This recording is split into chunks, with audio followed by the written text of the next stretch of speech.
Muy buenas tardes, buenas noches. Le damos la más cordial bienvenida a nuestro programa en la que ya vendría siendo, creo que la edición número 7, 8, 9 o 10. He perdido la cuenta. Pero esta es como la temporada 0 del programa, porque recién ahora tenemos claro de qué va esto, para dónde va, qué se trata, por qué hacemos esto, para dónde vamos, cuál es el verdadero significado del verano. Exactamente. Y bueno, gracias a los múltiples aportes y colaboración y sugerencias de la audiencia, hemos hecho una serie de videos muy interesantes donde hemos conversado sobre cosas muy entretenidas, un poco perturbadoras de repente, sí, pero ha sido un programa tremendamente gratificante. Yo lo he disfrutado mucho. En el caso del programa de hoy, el rompecabezas del día de hoy, ¿qué tenemos preparado? Bueno, uno de los temas que propuso Axel, nuestro más reciente seguidor, hasta hace unas 2 semanas, fue que analizáramos el tema de la ética y la moral en una situación de realidad virtual o simulada, el simulacro también. Y eso fue el tema de la semana pasada. Y a partir de eso entendimos que existían, digamos, como puntos grises en esto de ¿qué pasa si vives en un espacio completamente ficticio, en un espacio completamente construido, preparado, o digamos, hasta cierto punto que haya sido instalado a propósito para que tú estés construyendo tu vida creyendo que tu vida es 100% natural, pero es en realidad artificial? Entonces, ese elemento artificial lo complica todo. En este caso, también mencionábamos un texto antiguo de la cultura hindú, del Bhagavad Gita, que en una oportunidad Alan Watts analizó y explicó en uno de sus programas, donde él le daba el enfoque de que eventualmente, si todo esto está de alguna forma preparado para ponerte a prueba y las personas reaccionan de acuerdo a una motivación, sea a través del miedo o del deseo, terminan tomando sus acciones y se miran convirtiéndose en reacciones a las condiciones existentes que les someten al miedo o al deseo. Entonces, de alguna forma, esta idea de ser un ser moral y libre se pone en entredicho. Y en este caso, en el programa de hoy, vamos a hablar de cómo administramos esto de cuando el sistema o las condiciones nos recompensan. Si acaso esa es una forma fidedigna de tomar iniciativa para decir esto hace bien, esto no. Porque claro, si vivimos en un sistema que beneficia la colaboración, por supuesto que vamos a entender que el homicidio es considerado algo negativo. Pero en una situación de alta competencia, de supervivencia extrema, cazar animales podría ser la única solución, la única alternativa. Entonces, este tema de dejar vivir y dejar morir también se pone ahí entre medio y se vuelve un tema mucho más complicado. Bueno, sobre eso vamos a hablar, sobre los costes y recompensas involucrados implícitamente en vivir en una realidad simulada. Vamos a ir a la pantalla principal.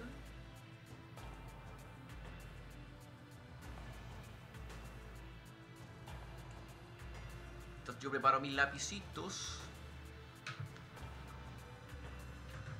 Bueno, la semana pasada estuvimos hablando en particular de esto de estar dentro de un programa, de estar dentro de una especie como de cubeta, una caja donde tu cerebro, tu experiencia consciente está instalada y tú crees que afuera no hay nada más, pero incluso si pudieras inferirlo no lo notarías porque no puedes sentir nada por afuera de esos límites. Eso sí, si consideramos que los límites de la personalidad o del individuo son la piel, porque ojo, también esa es otra forma de abordar el problema, que en realidad podríamos ser simplemente sistemas conectados constantemente uno con otros, pero nuestro ego es lo que nos hace sentir separados.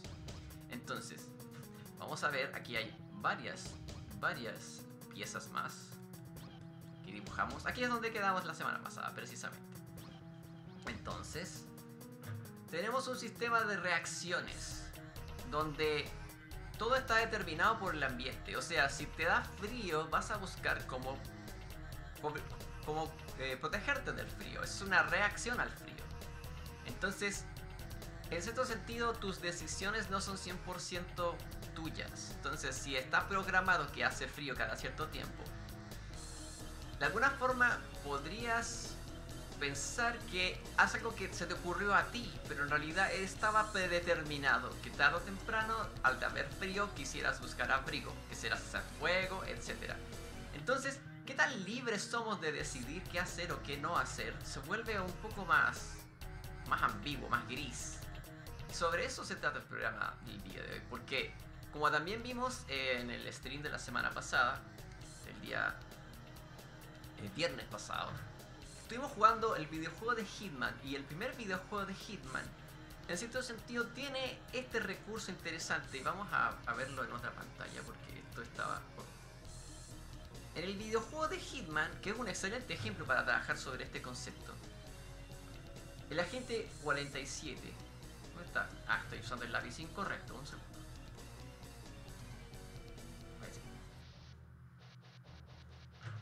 El agente 47 fue creado como un clon.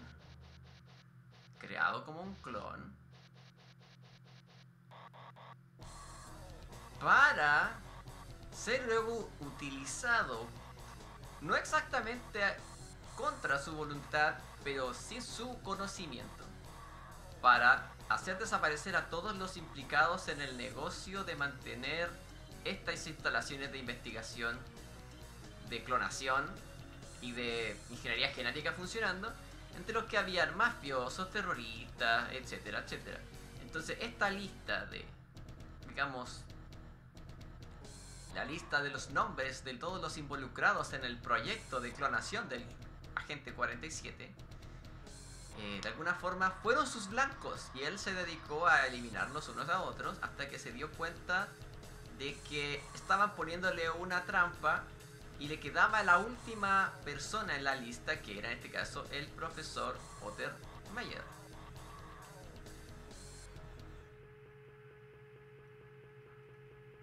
Ottermeyer, bueno, el profesor Ottermeyer. Y es el profesor Ottermeyer quien le revela finalmente que él había sido clonado para crear una especie de ejército, o básicamente para crear como a un soldado perfecto, en cierto sentido. Y lo hacen pelear contra el agente 48, que es digamos, la siguiente versión del agente 47, 12 veces. O sea, 11 veces, sí, porque tienes que pelear contra 11 clones del agente 48. Entonces, es una pelea, sí, no es una pelea muy pareja, no, para nada. Pero entonces se trata el argumento, en este caso, del desenlace del videojuego. Entonces, en ningún momento el agente 47 estaba haciendo esto decidiendo de forma libre sobre qué quería hacer, porque estaba siempre sometido a todas estas otras condiciones externas. Primero que nada, haber sido un clon. Segundo de nada, haber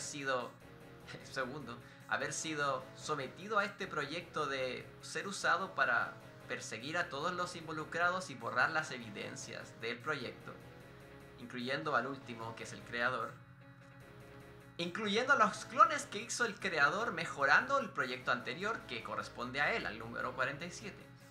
Entonces, en ningún momento la agente 47 escoge libremente hacer esto. Entonces, de alguna forma, es difícil someterlo a un imperativo moral, como a decir, él debería haber hecho algo mejor, pero él no conocía nada mejor, porque todo estaba de una manera premeditado a su alrededor. Entonces, ¿cómo alguien puede actuar bien sin el conocimiento de cómo hacerlo o de qué está mal? Entonces, aquí viene el segundo tema, y esto es el tema central.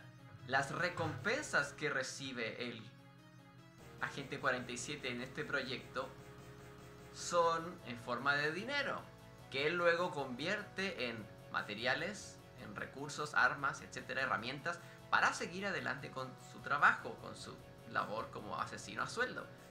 Entonces, por eso es interesante que esto se haya usado como argumento para un videojuego, porque como videojuego funciona perfecto, pero como un ejemplo de la vida cotidiana sería macabrísimo, muy macabro.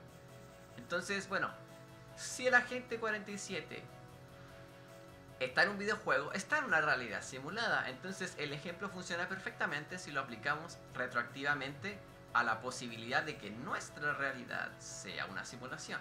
Y desde ahí comenzamos. vamos a abrir otra pantalla. Ok. Entonces,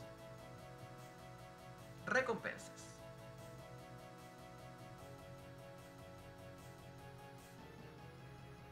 Recompensa podríamos definirlo como cualquier cosa que nos significa un beneficio, que tiene algún valor, o que ofrece una ventaja. Un beneficio.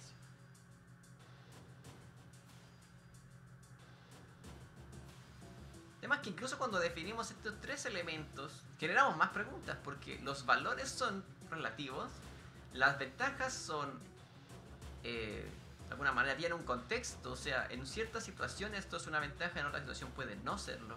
Y un beneficio puede ser beneficioso para uno y puede ser dañino para el otro. Entonces, eso genera como la cierta dicotomía, la cierta como situación binaria entre recompensa y costes. Entonces, lo que puede ser una recompensa para un lado de la ecuación puede ser daño, puede ser riesgo, puede ser algo diferente a coste, sería como valor, ventaja, beneficio, amenaza. Claro, amenaza. En vez de ventaja, amenaza. Entonces, lo que podría ser beneficioso para un lado de la ecuación podría hacerle daño a alguien más en el otro lado de la ecuación. Y de eso se trata esto, porque claro, ¿y por qué es tan interesante que en este caso el videojuego de Hitman trate este tema dentro de un espacio de un videojuego sobre homicidio? Porque en cada momento, cada acción que estás teniendo le significa un coste a los demás, a los NPCs en este caso, que en este caso se ven arrastrados a la muerte por tu búsqueda de recompensas a través de este sistema que el juego te propone, que es vivir la vida de un asesino a sueldo. Entonces, esas recompensas están en el player, por así decirlo. Desde tu perspectiva, cada cosa que haces eres tú como jugador en el mundo, si es que consideramos el mundo una simulación. Entonces, de alguna forma, eso implicaría que a cada recompensa hay una víctima. Por cada cosa que hacemos correctamente, alguien sale lastimado. En este caso, en Hitman, es así de sencillo y así de claro porque efectivamente el juego se trata de eso. Y ocurre que muchas personas pierden la vida en el transcurso del videojuego. Eso se trata del videojuego. Entonces, es difícil aquí considerar además que las recompensas están a una cierta escala. La escala de las recompensas puede ser distinto. Pueden haber recompensas muy altas y recompensas muy bajas. Puede una ser vivir un día más. Eso es algo bastante valioso. O simplemente poder acceder a comida por las próximas 2 horas. O sea que es una necesidad que necesitamos responder constantemente. Además de la escala estaría, digamos, si prescriben, digamos, las recompensas, si las recompensas tienen fecha de caducidad.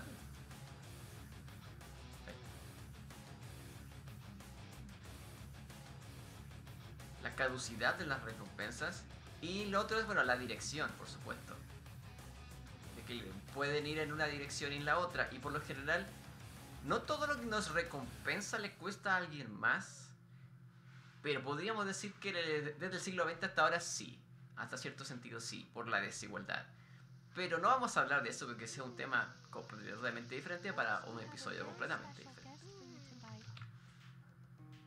Lo que sí podemos cubrir ahora es que si el sistema nos convence de que estas cosas son recompensas para nosotros, podrían convencernos de abogar o incurrir, llevar a cabo, hacer cosas que favorecen esta moral positiva, que obviamente tiene una perspectiva. Ese sería el otro elemento, la perspectiva.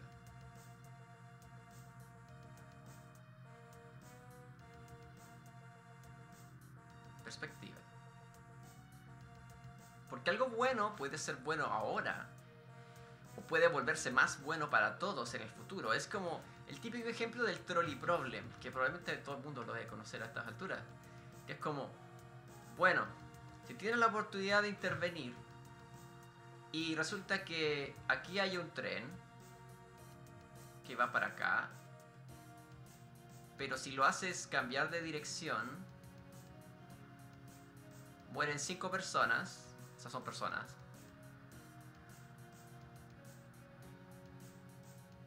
Ah, no, es al revés, perdón. Claro, 5 personas aquí versus una persona. Y aquí está el carrito, digamos.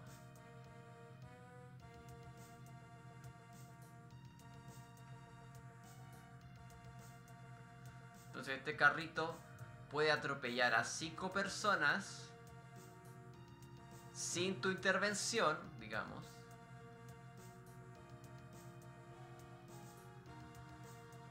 Si no haces nada, mueren 5 personas, pero si lo haces deliberadamente, muere una sola.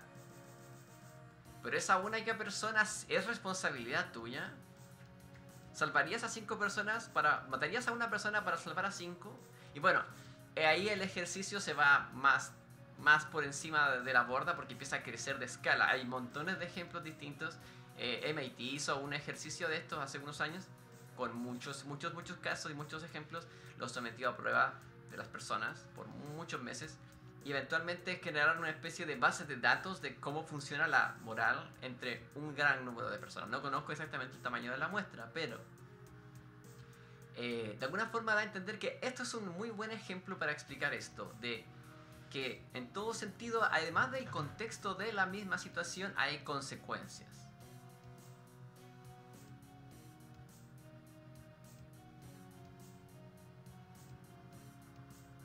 Consecuencias. Entonces, las consecuencias no son simplemente la cantidad de personas que se ven afectadas por el tránsito del trole, que podríamos ahorrarnos. Claro, es que no nos ahorramos 4 vidas, no salvamos 4 vidas o 5 vidas a cambio de una, porque el valor de la vida no está exactamente puesto en números, diré así, de forma discreta, en cantidades. Como que una persona vale tanta cantidad de masa según la cantidad de peso que tiene, la cantidad de células que tiene. No estamos como midiendo cuánto peso de queso estamos llevando. No es así. Entonces, la vida no se puede calcular igual como calculas rebanadas de queso. A eso me refiero. Entonces, lo que sí hay son consecuencias. Porque la vida tiene un valor distinto para todo el mundo, pero de todas maneras sabemos que el valor de la vida genera consecuencias cuando hay una pérdida de una vida. Está todo el valor implícito de que esa persona podría aportar a la sociedad, el coste que tiene para las familias, en la memoria de todas las personas. Esa persona va a seguir existiendo, pero ya no va a estar presente con todas sus facultades para ejercer su rol en la sociedad. Eso es una consecuencia. Inevitablemente hay que hablar de eso como consecuencia. Pero hay otra consecuencia que es como la consecuencia colateral de haber intervenido, que es el asunto que remite al ejemplo en que Juanito mueve el tren y ahora el tren ya va para acá y no mata a estas 5 personas, que no parecen personas, no son personas. En vez de eso, esta persona se ve afectada por el tránsito del trole. Entonces, ahí viene la nueva pregunta, que es como ya de segundo nivel o segundo grado, si le podemos llamar así, que es, esta personita ahora tuvo que ver en el evento. El hecho de que tú intervengas, ¿te hace responsable? ¿Qué es la responsabilidad en este caso? Y ¿cómo es que al final mides la responsabilidad de alguien que se supone que trató de hacer el bien a una costa de un cierto precio? Digamos, hay un coste, porque actualmente hay menos personas que antes, pero podrían haber existido aún menos personas sobreviviendo a esta situación. Responsabilidad.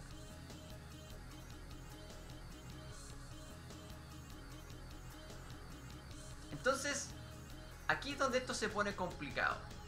Se pone complicado porque involucra cosas que aún es muy difícil de entender fuera del ejemplo concreto aquí. hay algo que se llama la teoría del juego o la game theory, que es básicamente algo que se puede aplicar perfectamente al trolley problem, porque el trolley problem es de alguna forma un pequeño esquema que de cierto sentido entrega pistas que ya están presentes en el caso de la teoría del juego, de la game theory. En el caso de que varias personas estuviesen atrapadas y una tuviera la oportunidad de salvarse solo ella, por lo general en los experimentos las personas tienen este sesgo y prefieren salvarse ellas porque el miedo a que los otros se salven primero y condenen a los demás es más alto. Entonces las personas como que en estos experimentos de la Game Theory, la gente prefiere correr con las consecuencias de haber hecho daño al resto del grupo en vez de colaborar con que todo el grupo se salve de forma paralela y equivalente. Como que todos salgan un poco lastimados, pero todos juntos, a que solo se salve uno y a todos los demás los condenen. Entonces, es un muy buen ejemplo que luego también se puede equiparar al trolley problem, pero en el caso del trolley problem, las personas que están atrapadas en el asunto no tienen mucha acción, no tienen mucha agencia sobre el problema, son consideradas inocentes, completamente inocentes. Pero si las personas que están amarradas pudieran decidir sobre el futuro de los demás o salvar a uno, sería como tomar a la personita que está aquí y... ¿qué pasa? Poner a la personita que está aquí en los rieles. Pero eso ya es un tema aparte. Voy a leer la pregunta de Axel. ¿Hay un sistema de recompensas y castigos oculto que rige el comportamiento dentro de la simulación?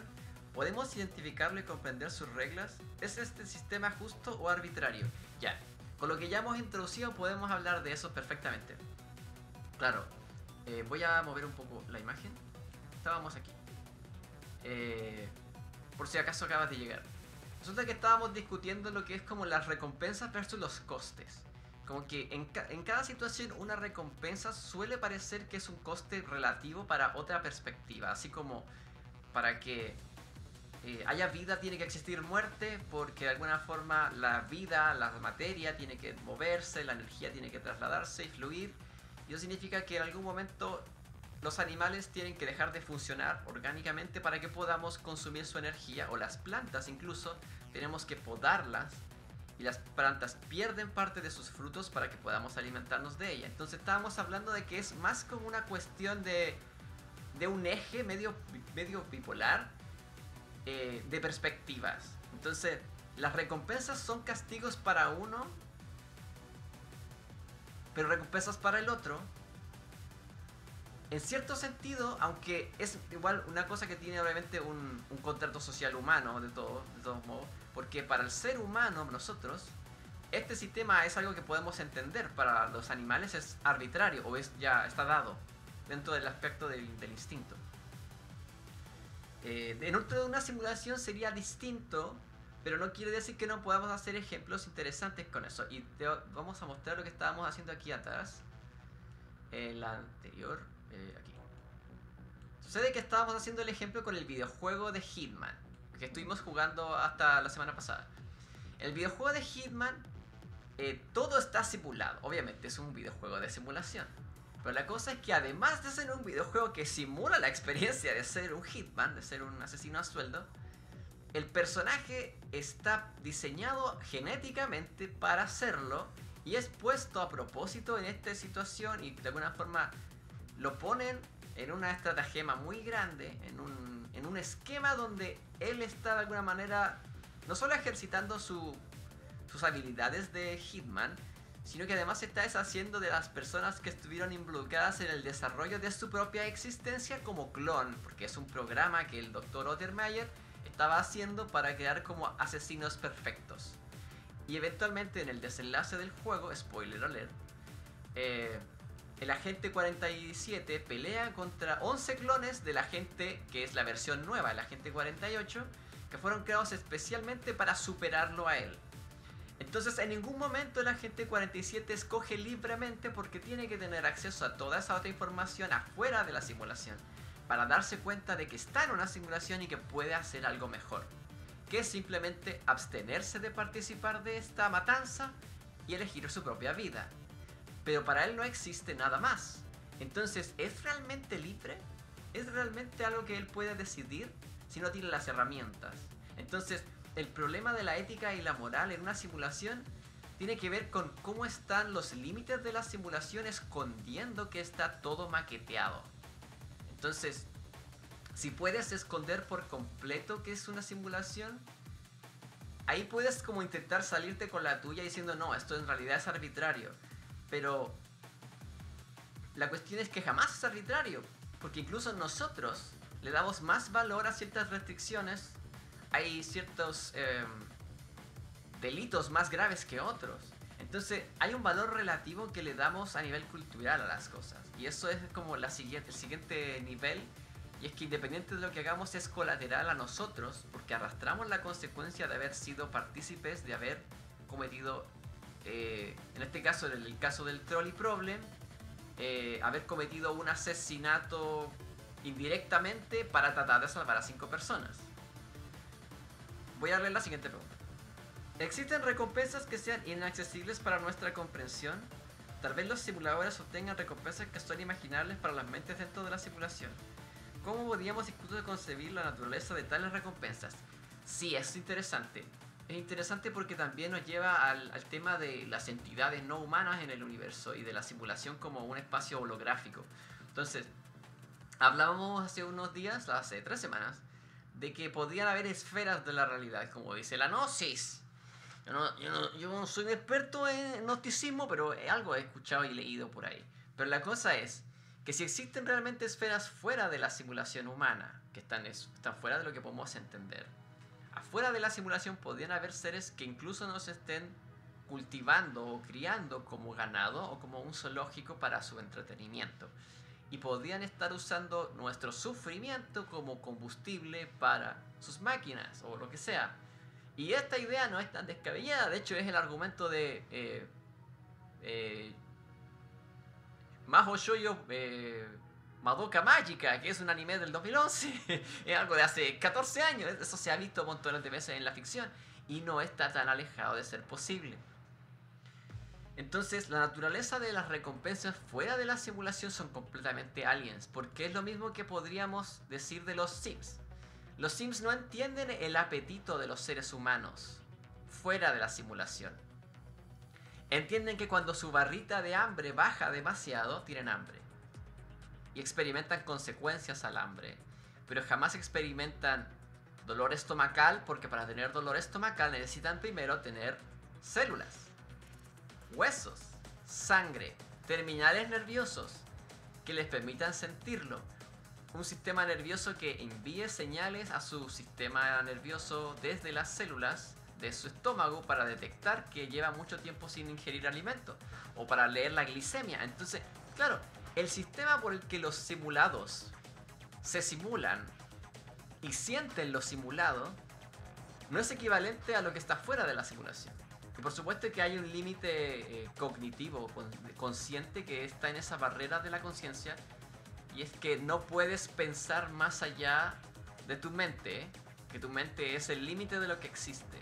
Cualquier cosa que existiera tiene que de alguna manera traducirse a nuestra experiencia de la conciencia. Por eso el tema de los ovnis, los UAPs, los fantasmas, las apariciones marianas, la psicofonía, etc. Todos esos conceptos pueden caber en la conciencia humana, aunque no se pueden explicar fácilmente, pero siguen estando limitados a lo que para nosotros tiene sentido, lo que se puede escuchar, sentir, tocar, lo que podemos oler, lo que podemos recordar y lo que podemos ver. Voy a ver la siguiente pregunta. ¿Es la propia existencia de la simulación una recompensa para los simuladores? ¿El acto de crear y observar un universo complejo podría ser su propia justificación, independiente de cualquier otro resultado? Mira, sobre eso el tema es muchísimo más sencillo, porque el ejemplo más cercano es lo que hacemos los seres humanos cuando construimos un hormiguero, por ejemplo, o una pecera. Los seres humanos ya construyen, digamos, ambientes o ecosistemas artificiales solo para poner a prueba lo que podemos hacer. O sea, Imaginen que trajeron de vuelta al lobo gigante de 10.000 años de extinción, de vuelta de la extinción, y no es la primera vez que intentamos clonar a un animal, pero es lo más lejos que se ha podido llegar hasta ahora en traer a un animal extinto de regreso. Entonces, si los seres humanos ponen a prueba traer de vuelta a animales extintos, si los seres humanos inventan videojuegos como Spore o Civilization, donde simplemente puedes poner a prueba las posibilidades de mover el tablero de una manera nueva para ver qué nueva combinación surge, por supuesto que los simuladores son existencia de criaturas ulteriores, superiores a los seres humanos, o incluso superiores a los extraterrestres que podrían rodearnos en el sistema solar, por si acaso. Claro, podría ser que su única justificación sea la búsqueda de conocimiento. Y lo están haciendo porque de esa manera tienen acceso a poner a prueba qué pasaría si estas especies coexistieran. Quizás dicen, no, estas especies se van a destruir en 20.000 eones. No vale la pena porque necesitamos que estas sobrevivan 24.000 eones. Son muy pocos, tienen que sobrevivir más. Entonces no podemos poner a esta chinchilla radioactiva en la Tierra porque es demasiado poderosa, no. Entonces, ya, ok. Hacen un sistema solar donde ponen a prueba esto y meten la chinchilla radioactiva, pero la chinchilla radioactiva destruye a la humanidad en una cierta cantidad de tiempo. No es viable. Pero se dieron cuenta que, podemos inventar otro animal que mantenga a raya la población de chinchilla radioactiva y de esa manera los seres humanos jamás lo alcancen a ver porque la chinchilla radioactiva se va a extinguir antes de que aparezcan los humanos en la superficie de la Tierra, etc. Entonces, si los seres humanos justificamos nuestros actos de ciencia, incluso eso también fue un tema por el que persiguieron a Leonardo da Vinci, a muchos humanistas y grandes buscadores del conocimiento médico sobre todo, porque claro, existía la necesidad de experimentar con restos humanos reales para entender mejor cómo estaban los seres humanos hechos por dentro. Entonces significaba de alguna manera dedicarse a la necromancia, de alguna manera una necromancia en el nombre de la ciencia, en el nombre de la salud incluso. Sí, al final los cirujanos tienen que entender muy bien cómo destruir un cuerpo para poder sanarlo, y eso es sumamente radical si lo piensas, es un poco rebuscado y hasta contradictorio.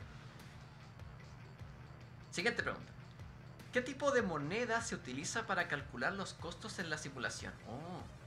No se trata solo de energía computacional, sino algo más fundamental que podría estar más allá de esta comprensión actual. Podría ser información, entropía o algo completamente diferente. Mira, en el caso de Maho Shoujo Puella Magi Madoka Mágica, se supone que estos seres cultivaban o cosechaban los sentimientos de los seres humanos y los usaban para generar energía. Entonces, mientras más intensos eran los sentimientos que cosechaban, más energía se llevaban.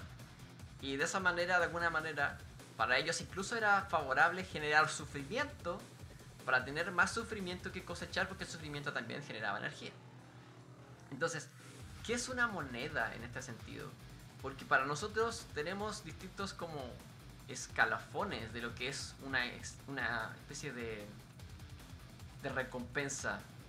Porque está como escribíamos aquí, que hay una escala de las recompensas. Está la escala material, está la escala monetaria, por ejemplo, si hablamos de dinero. Está la escala informática, que es simplemente que la información esté disponible o no, sea para ser usada para bien o para mal. Porque incluso para saber manejar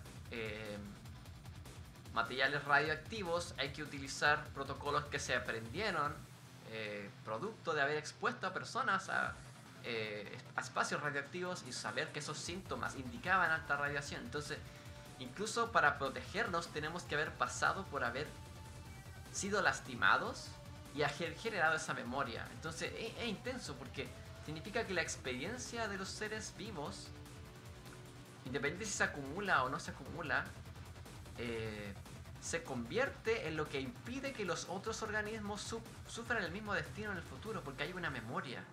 Entonces, si el tiempo y la memoria es una de esas monedas en las experiencias, en una simulación se vería, claro, se vería como información, pero aún así sería sensible para los seres si los seres son capaces de sentir. Y si somos capaces de sentir en esta simulación, en nuestra experiencia, podríamos perfectamente estar sintiendo todo como falso, o sea, no falso exactamente, como lo que hace nuestra conciencia, que es que nuestra conciencia reconstruye las experiencias de nuestros nervios y les da sentido y hacemos posible el sentimiento del calor, de las texturas, de algo filoso, de algo suave, etc. Entonces, esas experiencias serían como los datos, los ceros y los unos, en cierto sentido, en esta pseudo simulación. Algo más allá de nuestra comprensión. Entropía. La entropía en realidad se supone que la analizamos como lo que es el azar. Pero la entropía podría estar hecha de todas esas posibles experiencias que están disponibles. Entonces, estaba como hablando de qué es lo aleatorio, la posibilidad. Y ahí, bueno, ahí viene como la naturaleza cuántica de la realidad, que obviamente en una simulación también existirían fenómenos cuánticos. Porque si puede existir un computador cuántico que puede procesar cuánticamente la realidad,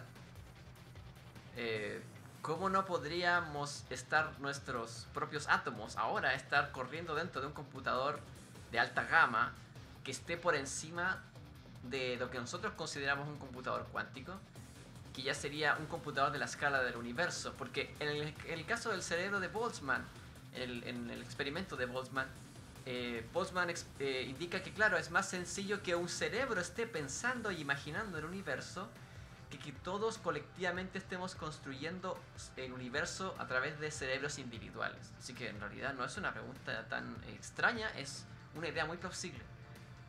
¿Podemos escapar de la simulación? ¿Qué costo tendría tal intento y cuáles serían las posibles recompensas? ¿Es incluso posible o deseable escapar? Interesante. Bueno, para eso volvamos al caso de los Sims, porque eso es más sencillo de explicar con la línea de los Sims. En efecto, se han hecho estos experimentos con modelos de lenguaje, sobre todo, para poner a prueba cómo los modelos de lenguaje intentarían escapar de una simulación, para entender cómo podríamos nosotros aprender a salir de nuestra propia cárcel, si es que acaso vivimos en una cárcel y en la simulación del universo en el que estamos actualmente. Entonces, en ese caso, por supuesto que existiría un alelo inevitable, al menos dentro de la condición humana, yo lo pienso así, de conocer más allá de lo que hemos vivido. Incluso el mismo Carl Jung, en sus experiencias, porque Carl Jung tuvo al menos una experiencia cercana a la muerte, él de alguna forma entendió que la conciencia puede ponerse fuera del tiempo. Eso quiere decir que de alguna forma él pudo sentir algo más allá del tiempo. Algo que es como una variable no descubierta de la simulación. Es como cuando jugamos Doom y cruzamos las paredes o cosas por el estilo. El poder atravesar los objetos sólidos, que son por lo general experiencias que uno suele tener más fácilmente en el espacio de lo onírico y de los sueños, también estaría a la vista como una posibilidad de la simulación. Quizás la simulación tiene código no explorado que podríamos llevar a prueba, poner a prueba y descubrir cosas. Yo pienso que querer escapar es un anhelo inevitable dentro de lo que, bueno, viene siendo lo que llamamos el anhelo de la libertad humana, del espíritu humano. El espíritu humano intenta ser indómito, intenta sentirse de alguna forma amarrado solo a un propósito personal o a una razón de ser, más allá del destino de haber sido creado artificialmente por un dios o lo que sea. Entonces, yo pienso que es posible escapar, pero quizás tiene un precio muy alto, como de que no es posible regresar. Y quizás el hecho de salir de la simulación no significa que vamos a seguir siendo sensibles, porque quizás la muerte deja nuestro sistema nervioso, nuestra mente, etcétera, los electrones de nuestro cerebro como una nube de electrones, digamos, que es una mente funcionando eléctricamente, funcionando y permanente en el espacio-tiempo, como se ha explicado en oportunidades tratando de explicar a los fantasmas. Pero aún así, si tú fueras un fantasma, no podrías sentir hambre, no podrías comerte un sándwich, no podrías dormir, porque para dormir se necesitan huesos, etc. Entonces, el coste de abandonar la experiencia de esa simulación podría ser la pérdida de la experiencia en sí. Pero eso no significa que no podamos explorar fuera de la simulación, por supuesto. Yo pienso que es uno de los nuevos, como, de las nuevas fronteras de la imaginación del ser humano, un poco en la mano del horror cósmico, como de explorar más allá de lo que conocemos, podríamos eventualmente darnos cuenta de que la imaginación es una herramienta para explorar los lados no explorados, valga la redundancia, de la simulación. Porque la simulación no sigue las mismas reglas en nuestra mente cuando dormimos.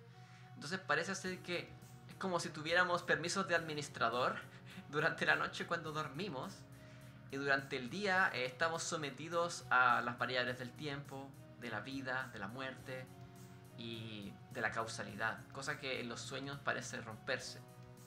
Que es como lo que explicábamos de cuando uno juega un videojuego y está en el lobby antes de respawnear y volver a la partida, etc. Podría suceder así y podría tener sentido incluso ahora mismo. La diferencia es qué tanto nos perturba esa idea como para hacerla parte de nuestro esquema de vida. Yo lo hago todo el tiempo y creo que, a pesar de que produce mucha angustia, podría ser la solución. Siguiente pregunta. ¿Cómo se podrían modelar los costos y recompensas de la evolución biológica dentro de una simulación?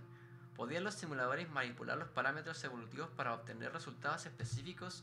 Efectivamente, por supuesto que podrían, porque nosotros mismos cuando creamos simulaciones como en el juego de Spore o en los Sims o un Roller Coaster Tycoon, que de hecho vamos a jugar algún día Roller Coaster Tycoon aquí por la nostalgia, tú podrías cambiar los valores a tu antojo simplemente para poner a prueba cosas nuevas, para cambiar las variables, para quizás acelerar el proceso de observación y de obtención de resultados. Ojo, por ejemplo, porque ¿quién podría decir, no, la glaciación? Si la glaciación es, sí, por supuesto que hay antecedentes de que las glaciaciones son naturales, pero ¿y si las glaciaciones fueran intencionadas para poner a prueba qué animales sobreviven más y qué otros en un planeta? Por supuesto que podían haber hecho eso con la Tierra montones de veces, y no solo eso, podían haber hecho eso con la Tierra montones de veces, no habernos dado cuenta, y los seres humanos podían haber existido antes. Entonces, si la Tierra, el planeta, es un laboratorio, y los seres humanos son NPCs puestos a prueba, claro que estos controladores imaginarios ulteriores, este como otro ser, el alto ser, porque se supone que es un ser que tiene acceso a posibilidades técnicas, intelectuales, materiales, capacidades y habilidades que los seres humanos no tenemos para manipular la realidad. Si pudieran crearnos a nosotros y además pudieran alterarnos deliberadamente, lo podrían hacer sin darnos cuenta y podrían hacerlo constantemente de forma tan drástica como mandar una glaciación para ver qué animales son más resilientes y quitar a los que quizás no están sirviendo sus propósitos. Entonces, si necesitan animales que se reproduzcan a cierta velocidad, que tengan cierta esperanza de vida, que tengan cierta resistencia a ciertos climas, para luego en el futuro ingresar una nueva variable al sistema, por supuesto que podrían hacerlo. Y por supuesto que cómo podrían modelar los costos y las recompensas está completamente en sus manos si tienen todo ese poder, porque podrían incluso inventar entidades nuevas para generar nuevos puntos de competencia o nuevos espacios de tensión entre las fuerzas y los agentes en juego, entre los elementos, entre los individuos que están compitiendo por sobrevivir. Siguiente pregunta. ¿Cómo se puede cuantificar el costo computacional de generar experiencias cualitativas, colores, sabores, emociones en una simulación? ¿Existe una relación entre la riqueza de la experiencia cualitativa y el costo computacional? ¿Puede la experiencia cualitativa emerger de un sistema puramente cualitativo? Interesante, porque de hecho esto en investigación se conoce como el paradigma cualitativo de lo cuantitativo, que es como tú puedes tener, por ejemplo, muchos datos cuantitativos de frecuencias y analizarlos de forma cualitativa, o viceversa. Puedes tener cuántas personas están felices o tristes y luego analizar esas cantidades, y sigue siendo cualitativo pero analizado desde una perspectiva cuantitativa. Entonces, si suponemos que la realidad simulada corre en una especie de computador, entonces necesitaríamos una resolución para esas cualidades cualitativas, colores, sabores, emociones. Entonces, bueno, en cuanto a los colores, parece que así es. ¿Por qué? Porque los colores responden al espectro electromagnético, a la longitud de onda. Mientras existe una longitud de onda y haya una célula capaz de percibir esa longitud de onda, es visible. Entonces basta con que tengas una longitud de onda correcta y una célula capaz de sentirla para tener un sensor de rayos rojos o de rayos verdes.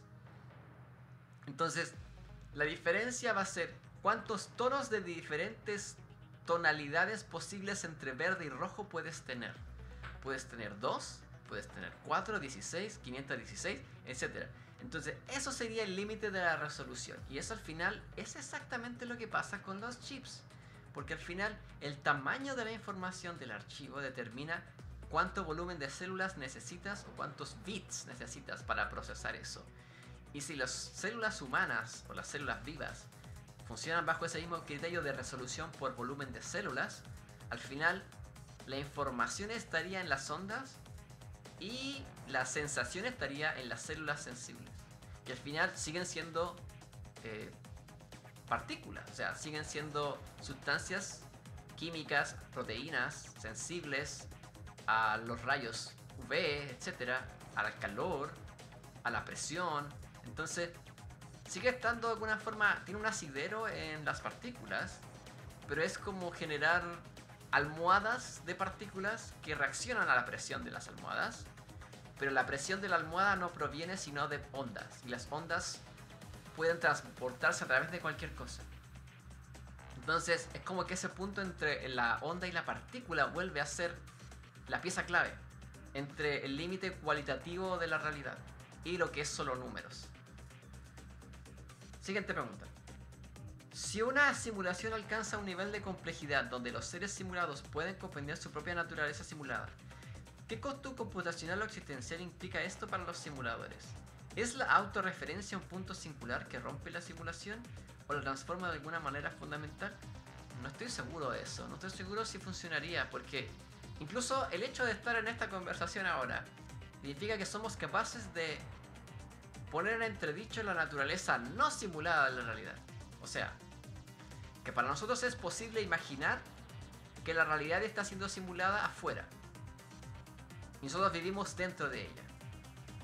Entonces, la recursividad de la simulación es un problema que de hecho también mencionaba John Baudrillard en este texto que les mencionaba la semana pasada en Cultura y Simulacro, porque la simulación tiene esa cualidad de que existe en el espacio de los símbolos, de los símbolos. Entonces, como está en el espacio de los símbolos, es recursiva mientras hayan ideas y códigos que permitan que esto se vuelva a reflejar en sí mismo y genere una nueva simulación y una nueva simulación, como el ejemplo de poner programas de televisión dentro de los Simpsons, que al final es un programa de televisión dentro de un programa de televisión que vemos nosotros en la televisión. Entonces, parece decir que podría, si la naturaleza del universo es fractal, podría funcionar en ambas direcciones. Y podría ser ilimitado. O sea, podría seguir creciendo hacia afuera y podría seguir creciendo hacia adentro, porque siempre sería posible que nuestras propias simulaciones, o sea, tú puedes jugar videojuegos dentro de los Sims, porque hay un computador dentro de los ítems que puedes comprar para que tu Sim juegue. Y eso no es lo mismo que estás haciendo ya al jugar los Sims. Entonces, si los Sims pueden fingir jugar un videojuego, mientras tú finges jugar un videojuego al fingir jugar los Sims cuando dejas a tu Sim jugar solo, por supuesto que se podría volver como una sala de espejos que se refleja una a otra y no existe ningún original. Y eso es muy perturbador. Pero de alguna manera coexiste con la idea de esta naturaleza infinita del universo. De que si el universo es infinito se puede reflejar en cualquier dirección. Si un ser omnipotente crea una simulación, ¿puede ser ese ser omnipotente ser limitado por las reglas de su propia simulación? ¿Puede un ser omnipotente crear una simulación que sea indistinguible de la realidad incluso para sí mismo? ¿Qué implica esto para la naturaleza de la omnipotencia? Oh, interesante. Yo la verdad no sé si estamos realmente en condiciones de describir la omnipotencia como realmente podría serlo. Porque para entender la omnipotencia tendríamos que entender que una forma de vida tendría que además ser capaz de entender sensiblemente todas las demás formas de vida para tener una respuesta más completa, entre comillas, más completa, a cualquier problema. Porque, por ejemplo, un ratón necesita encontrar comida. Y tú en tu mente puedes decirle a un ratón que lo haga y listo. Tu mente es más compleja y tú puedes decirle a varios ratones al mismo tiempo qué ruta tomar para encontrar comida. Ahora tú puedes crear un programa que decida por ti cómo darle instrucciones a los ratones. Y ni siquiera tienes que estar tú ahí. Entonces ahí se genera un nivel de abstracción. Tú puedes crear una imagen reflejada de tu propio sistema de solución de problemas. Entonces, podría ser que de alguna forma incluso la mente del ser humano esté atrapada en la simulación y los seres humanos mismos hayamos creado esta experiencia para nosotros mismos, pero aún no sepamos cuándo, y en realidad lo hicimos retroactivamente en un futuro lejano.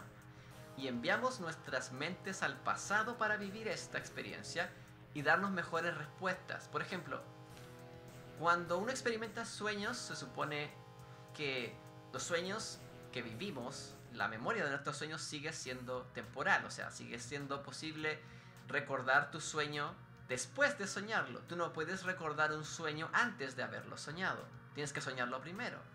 Pero ¿qué pasa si en estas dimensiones, en esta transición hacia lo que está fuera de la simulación, la variable del tiempo o del espacio no funcionan igual, o no existen como una barrera?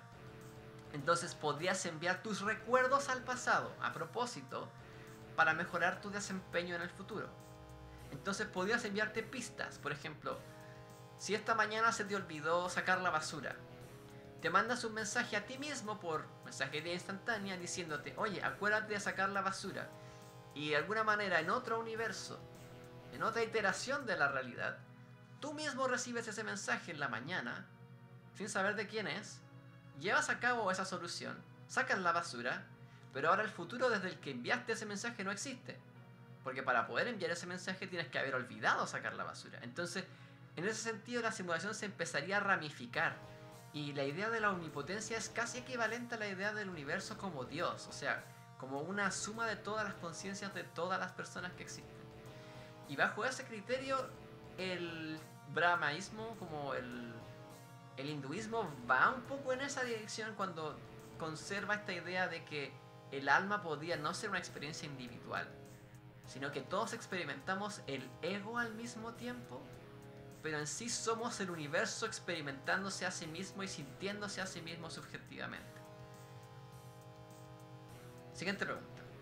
Si la recompensa para el creador de la simulación es trascendente a la comprensión de los seres humanos, ¿cómo podemos incluso concebir la naturaleza de esa recompensa?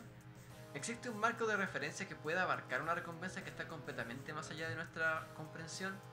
Yo pienso que quizás es imposible de pensar y de imaginar, está más allá de la imaginación, pero no quiere decir que no podamos ver pistas, como los andamios que sostienen el escenario, digamos.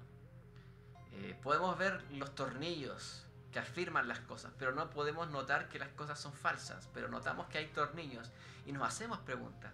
Y creo que ahí es donde empieza el espíritu del misterio en realidad. Que si bien nuestro sistema nervioso se supone que evolucionó para los seres humanos en darnos la posibilidad de anteponernos a las situaciones o de incluso imaginar causas para ciertas consecuencias y de alguna forma hacer como un backtracing, como buscar las causas de las cosas y luego, bueno, por supuesto, desarrollar el método científico. Pero yo pienso que la solución está en nuestros propios procesos de creación. Porque si la creación de lo que hacemos los seres humanos nos lleva a estas mismas preguntas, puede que estos seres tengan preguntas parecidas. No quiere decir las mismas, pero que vayan en la misma dirección. Como puede que se cuestionen a sí mismos si pudieron haber hecho un mejor trabajo, o qué precio realmente tienen sus errores para los seres que están en su simulación, que es como el ejemplo como describíamos más temprano de tener una colonia de hormigas. Si tú cuidas mejor a tus hormigas, vas a tener más hormigas sobreviviendo. Y si tienes un descuido, probablemente las hormigas van a morir. Entonces, si para nosotros que somos capaces de conectar con las hormigas, a pesar de que sean de otra especie, que sean insectos, etc., seguimos siendo capaces de sentir algo. Experimentamos una experiencia sensible de compasión por las hormigas. Y quizás nuestros simulantes, los simuladores, digamos, no experimenten lo mismo que la compasión, pero aún así presten atención, de alguna forma. Y esa sea la única forma en la que podamos reflejarnos en su experiencia. Siguiente pregunta. Si la simulación existe, ¿qué existía antes de la simulación? ¿Existe un estado precausal que precede a la simulación? A la creación de la simulación. ¿O la simulación surge de un estado de no causalidad? ¿Es concebible un estado precausal? Ah, claro, es que eso se trata como de la idea del infinito o de lo eterno. Es como, ¿qué hay antes de lo eterno? ¿Qué existe fuera de la eternidad? Se supone que el universo existe, pero no existe nada fuera del universo, porque si no, sería parte del universo. O sea, al final también vuelve sobre el problema de los límites, porque al final el universo es una definición, es un concepto. Entonces, para el hermetismo se supone que el universo es mental, y el mundo es mental, y todo cabe en la mente, porque tú puedes pensar el universo, pero no puedes meter el universo en tu cabeza en términos materiales. Pero tu cabeza está dentro del universo y tu cabeza puede sentir el universo. Y entender que más allá de las estrellas hay planetas, galaxias, agujeros negros, soles, exoplanetas, etc. Pero la idea de que existe algo antes de que haya materia, de que haya espacio, de que haya distancia, de que haya tiempo, es el gran enigma, en cierto sentido, porque es de alguna forma algo que nos lleva a pensar más allá de la conciencia. Y fuera de la conciencia no existe nada, o sea, no hay nada que conozcamos fuera de la conciencia, porque incluso quedarnos dormidos, seguimos conscientes. La única experiencia del no estar consciente es la muerte. Entonces, si las personas pudieran regresar de la muerte, seguirían vivas, porque la muerte no sería permanente, pero la muerte sería una no experiencia, más que una experiencia. Entonces, las experiencias dependen de la causalidad, porque de lo contrario no hay un cambio que genere la experiencia, o sea, de sentir hambre a sentir satisfacción, por ejemplo. Entonces tiene que haber un cambio de estado, tiene que existir un cambio de estado para poder hablar de una experiencia, y esa experiencia tendría que ser causal. Entonces, fuera de lo causal, las experiencias seguirían otras reglas y ya estarían fuera de lo que conocemos como la conciencia tal y como la conocemos. Y sería quizás ya en la línea entre lo onírico, entre lo no humano, entre lo supraconsciente incluso, entre lo suprarreal y lo que conocemos como lo que limita nuestra realidad. Y sobre eso el enigma sigue y sigue, y pienso que es insondable. Nos tomaría muchísimo tiempo resolverlo, pero me parece una interesante pregunta. Voy a anotarla, por cierto, porque la idea de un universo fuera de la simulación, en realidad, para nosotros es algo que podemos imaginar si reflejamos en nuestros propios inventos, que podemos crear computadoras que pueden crear una copia del planeta Tierra en Google Maps, y podemos jugar GeoGuessr y podemos hacer miles de cosas, y pensamos que eso es una representación de la realidad. Pero ese planeta existe afuera, aunque nunca lo hayamos visto. Y podemos imaginar si tenemos un planetario, que ese es el planeta, y afuera del planetario hay más cosas. Pero está ya como expandido a la experiencia de la imaginación. Y la imaginación parece que no tiene límites, pero el universo expande sus posibilidades más allá de nuestra imaginación en el momento en que imaginamos cualquier cosa. Creamos algo fuera de la imaginación, que aún no hemos visto. Entonces es como que se vuelve recursivo. Y quizás ese fenómeno recursivo es a lo que denominan eternidad. Eso de que los fractales pueden crecer en escalas hacia arriba y hacia abajo. Y si puede ser arriba y ser abajo al mismo tiempo, entonces pueden ir en ambas direcciones. Y ser un simple vector que en realidad es una sola línea que tarde o temprano se toca, porque no siempre tiene que seguir las mismas reglas. Y quizás fuera de la simulación las reglas son distintas. Y en realidad sí es posible, pero todavía no podemos verlo, todavía no podemos sentirlo. Eso es. Voy a volver al mainframe.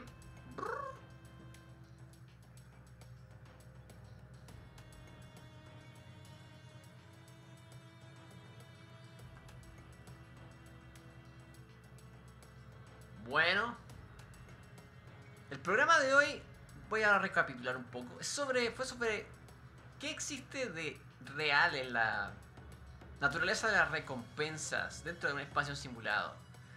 ¿Cuál es realmente el precio de nuestras decisiones si todo está preparado por anticipación y todo está en realidad puesto como una especie de celda alrededor nuestro y no podemos ver ni siquiera los barrotes? Si le dices a un animal que no puede volar y lo convences de que no puede volar, puede que nunca se dé cuenta que tiene alas. De hecho, ese experimento se hacía en oportunidades con elefantes. A los elefantes les ponían una cuerda en los pies y ponían esa cuerda atada a un tronco. Obviamente cuando el elefante era pequeñito no podía escapar del tronco, pero el elefante estaba tan convencido luego de estar mucho tiempo amarrado al tronco de que el tronco era más fuerte y eventualmente dejaba de intentarlo. Entonces, quizás la respuesta a estas preguntas venga de mantener la curiosidad viva, de seguirnos preguntando cosas incómodas y seguir haciendo estas preguntas es parte del espíritu de este programa, que finalmente ha recibido un nombre y finalmente se llamará El Rompecabezas. Así que la próxima semana vamos a hacer un programa diferente, vamos a hacer un programa de música relajante, música de guitarra. Y luego, en 15 días más, vamos a estrenar la segunda temporada, que en realidad es la primera temporada oficial de este programa como El Rompecabezas. Y vamos a darle un overhaul, vamos a agregarle secciones y vamos a darle un poco más de estructura para que sea más interesante también. Pero por lo general es una hora de conversación sobre esta clase de temas con bastante libertad. Ojalá con todas las preguntas que vengan del público, por supuesto, muy bienvenidas. Y vamos a seguir haciendo esto todos los miércoles a esta misma hora. Tengan en cuenta que en algunos lugares ha cambiado la hora, pero para nosotros es la misma hora. Y el stream del día viernes también es a las 7 del este. Sí, las 7 p.m. del este. El sábado también tendremos transmisión a la misma hora. Y recuerden seguirnos en Twitter, X, por si quieren seguir novedades o si quieren estar al tanto de la planificación de la semana, que por lo general sigue los mismos 3 días a la misma hora en el mismo canal, como siempre. Así que muchísimas gracias, muy buenas tardes y buenas noches a todo el mundo. Tengan un grato día jueves. Lo mejor y las mejores energías para todo el mundo. Fuerza, fortaleza y toda esa energía desde aquí. Les deseamos lo mejor y hasta luego. See you next mission. See you next mission.